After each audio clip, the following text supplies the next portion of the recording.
이 시간 하나님께서 우리에게 주시는 생명의 말씀은 마태복음 2장 1절에서 12절 말씀입니다. 하나님의 말씀을 봉독하겠습니다. 헤롯 왕 때 예수께서 유대 베들레헴에서 나심에 동방으로부터 박사들이 예루살렘에 이르러 말하되 유대인의 왕으로 나신 이가 어디 계시냐? 우리가 동방에서 그의 별을 보고 그에게 경배하러 왔노라 하니 헤롯 왕과 온 예루살렘이 듣고 소동한지라. 왕이 모든 대제사장과 백성의 서기관들을 모아 그리스도가 어디서 나겠느냐 물으니 이르되 유대 베들레헴이오니 이는 선지자로 이렇게 기록된 바 또 유대 땅 베들레헴아 너는 유대 고을 중에서 가장 작지 아니하도다. 내게서 한 다스리는 자가 나와서 내 백성 이스라엘의 목자가 되리라 하였음이니이다.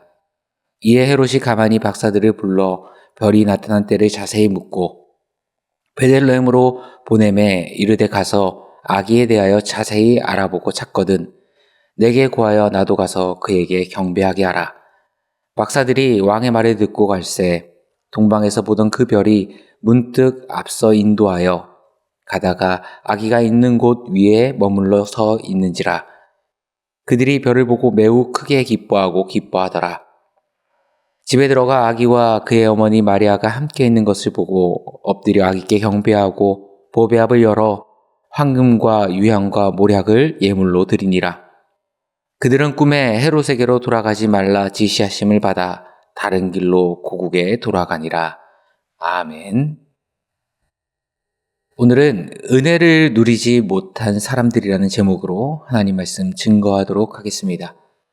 오늘 우리가 함께 읽은 마태복음 2장은 우리가 너무나도 잘 알고 있는 큰 별을 따라 아기 예수님께 영광을 돌리기 위해 온 동방박사들의 이야기입니다. 이들이 어디서 왔는지 어떻게 찾아왔는지에 대한 자세한 기록은 성경에 나와 있지 않지만 그들이 드린 예물을 추정해 본 결과 아라비아에서 오지 않았을까라는 의견이 지배적입니다. 그들은 예루살렘에 도착해서 이렇게 물어봅니다. 여러분, 유대인의 왕으로 나신 이가 어디 계십니까? 우리가 동방에서부터 그의 별을 보고 지금 그에게 경배하러 왔습니다. 이들의 이런 질문은 예루살렘을 소동하게 만들기 충분했습니다. 왜냐하면 말라기 이후 무려 400년이라는 시간 동안 하나님은 그 어떤 묵시로도 계시로도 이스라엘에게 영적인 메시지를 주지 않았습니다. 그래서 그들 가운데는 하나님의 약속한 메시아가 올 것이라는 그 약속과 기대를 고대하며 살아가며 하루하루를 보냈던 것이 바로 이스라엘 백성들입니다. 그런 이스라엘 백성들에게 유대인으로 왕으로 나신 이가 어디 계시냐? 쉽게 말해 메시아가 탄생했는데 그거 알고 계시죠? 지금 어디 계십니까? 물으니 온 예루살렘이 난리가 난 거죠. 하지만 이런 복된 소식 가운데 예수님이 이 땅 가운데 오심을 누리지 못한 사람들이 등장하는데 첫 번째 인물은 헤롯입니다. 오늘 7절과 8절을 보시면 헤롯이 동방박사들에게 묻습니다. 이에 헤롯이 가만히 박사들을 불러 별이 나타난 때를 자세히 묻고 베들레헴으로 보내며 이르되 가서 아기에 대하여 자세히 알아보고 찾거든 내게 구하여 나도 가서 그에게 경배하게 하라. 얼핏 보면 헤롯도 아기 예수를 경배하기 위해 동방박사에게 찾으면 알려달라 이야기하는 것 같지만 실상 그는 자신의 자리에 위협이 될 만한 요소를 미연에 제거하고자 하는 목적이었습니다. 참된 왕으로 예수 그리스도가 이 땅 가운데 오셨다라는 그 복된 소식 앞에 오늘 헤롯은 기쁨 대신 사륙의 칼을 꺼내든 겁니다. 그에게는 예수의 탄생은 기쁨도 감사도 아니고 오히려 자신에게 불이익과 손해를 가져다 줄 경쟁의 대상, 위험의 요소에 불과했던 것이죠. 과거 헤롯만 그렇습니까? 세상의 많은 사람들 성탄의 기쁨이 이 땅 가운데 오신 예수 그리스도의 은혜로 기쁨으로 감격으로 받아들이기보다는 사랑하는 연인과 만나야 되고 친구들과 연말을 즐겨야 되고 하나부터 하나님의 백성들마저도 이제는 성탄절이 빨리 예배드리고 나를 위해서 쉬고 가정을 위해서 쉬는 날처럼 희석된 것이 요즘 세대의 모습은 아닙니까? 성탄절이 아니어도 인생의 우선순위가 내 만족과 즐거움으로만 가득 차 있는 사람, 오로지 내게 주신 환경과 여건, 만족의 요소들에 시선이 고정되어 있는 사람은 큰 은혜가 눈앞에 있어 그것을 온전히 누리지 못한다라는 것입니다. 두 번째로 성탄을 누리지 못한 사람들은 서기관들입니다. 동방박사들에게서 유대의 왕이 태어났다는 소식을 들은 헤롯 왕은 서기관들을 불러 모아 그렇다면 메시아가 태어날 장소는 어디인가를 알아보게 합니다. 자문을 구하는 거죠. 그랬더니 5절과 6절에 그들은 당대의 최고의 종교 지도자인 만큼 딱 집어서 미가서의 말씀으로 대답합니다. 만약 메시아가 태어난다면 반드시 유대 땅 베들레헴에서 태어날 겁니다. 어찌 보면 완벽한 해답을 제시한 것이죠. 하지만 그들은 아기 예수의 탄생의 기쁨을 누리지는 못했습니다. 그들에게 있어서 알은 있고 지식은 있을지 몰라도 베들레헴으로 주님을 맞이하러 찾으러 갈 그 발이 없었기 때문입니다. 오늘도 마찬가지입니다. 주님이 우리 이 땅 가운데 오셨음에 대해 우리의 암도 가득하고 지식도 가득하고 우리의 신앙적인 경험도 가득합니다. 하지만 정작 그 지식과 알미 우리 삶으로 연결되지 못한다면, 정작 주님을 뵙고자 하는 그 마음문을 여는 행함으로 이어지지 못한다면 2000년 전 주님의 탄생을 알고도 한 발자국도 내딛지 못한 서기관들과 전혀 다를 바가 없다라는 것입니다. 그렇다면 우리가 온전히 은혜를 누리기 위해서는 무엇을 해야 될까요? 동방박사의 진행한 여정과 그 경배드린 모습을 통해 우리가 함께 묵상하기를 원합니다. 동방박사는 성경의 어느 구절에도 드러나지 않습니다. 그들은 구전상으로 내려온 민수기 24장 17절의 그 한 구절의 말씀을 가지고 살았을 겁니다. 한 별이 야곱에서 나오며 한 규가 이스라엘에게서 일어나서라는 그 말씀을 듣고 들어서 희미하게 알고 있었을 뿐입니다.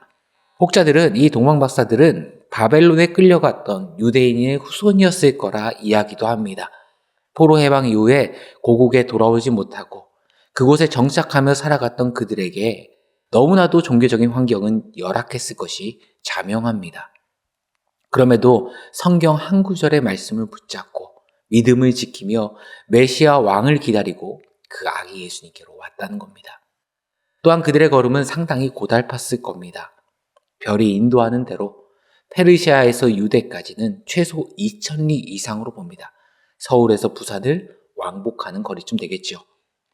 헤롯이 2살 아래 아이들을 살해한 것을 볼 때 최소 8개월에서 1년 이상을 광야를 지나고 밤하늘의 별을 의지해서 걷고 또 걷는 험난한 길이었을 겁니다. 또한 동방박사들이 드린 예물을 보면요, 결코 쉬운 예물들이 아니었죠.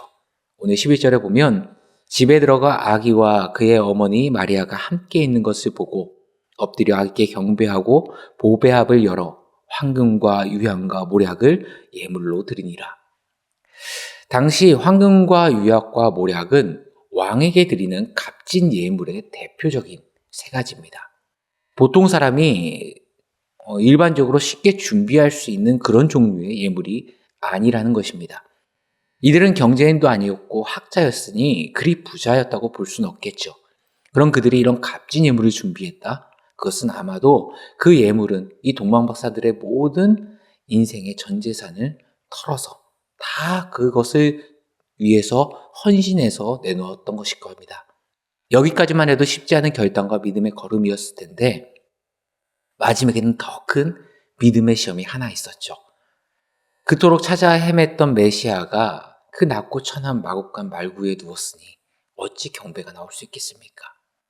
자신은 호화로운 궁전에 이 땅 가운데 오신 예수 그리스도니까 누구보다도 찬란하게 있을 거라고 생각했을 텐데 그토록 간절히 만나고 소망했던 아기의 부모는 천한 목수 요셉과 마리아였습니다. 저라면은 우리가 제대로 찾아왔는가? 하나님의 아들이 정녕 맞는가? 내 속에서 계속 흔들림의 소리가 메아리치지 않았겠습니까? 그러나 그들은 묵묵히 별 하나만 바라보고 그들의 여정을 걸어갔던 것처럼 아기 예수를 향한 믿음의 눈이 흔들리지 않고 고정되었기에 은혜를 누릴 수 있었다는 겁니다. 여러분은 해바라기를 잘 아실 겁니다. 영어로는 선플라워라고 하는데요. 해바라기는 오로지 해만 바라보며 자신의 고개를 돌립니다. 우리는 해바라기에서 어찌 보면 인생의 신앙의 교훈을 배워야 할 것입니다. 세상이 아무리 악하고 어둡다 할지라도 주님을 바라보며 주님의 뜻대로 살아가고, 동방박사가 험난한 여정에서 별에게 시선을 고중해서 결국에는 완주할 수 있었던 것처럼, 세상의 심부로는 낮은 목수의 가정의 아기를 보고도 온전히 왕을 향한 경배를 올렸던 것처럼, 우리의 시선이 돈이나 명예나 세상의 가치가 아닌 오직 주님께 믿음의 눈을 고정하며 나아갈 때, 오늘 동방박사의 그 영화로운 모습들, 또 주님께 영광 들리는 모습들이 우리의 모습이 되지 않을까 생각합니다. 돈바라기, 명예바라기가 아니라 주바라기로 살아가시는 영혼의 가족들 되기를 간절히 소망합니다. 함께 기도하시겠습니다. 하나님 아버지, 우리가 인생을 살아가면서 다양한 것들에 마음 뺏기고 우리의 믿음의 눈을 뺏기는 것이 아니라 오로지 믿음의 눈을 들어 예수 그리스도만 바라보게 하시고 주님께 우리의 모든 마음과 모든 생각을 드릴 수 있는 주의 자녀들 되게 하여 주옵소서. 이 모든 말씀 우리 주 예수 그리스도의 이름으로 기도드리옵나이다. 아멘.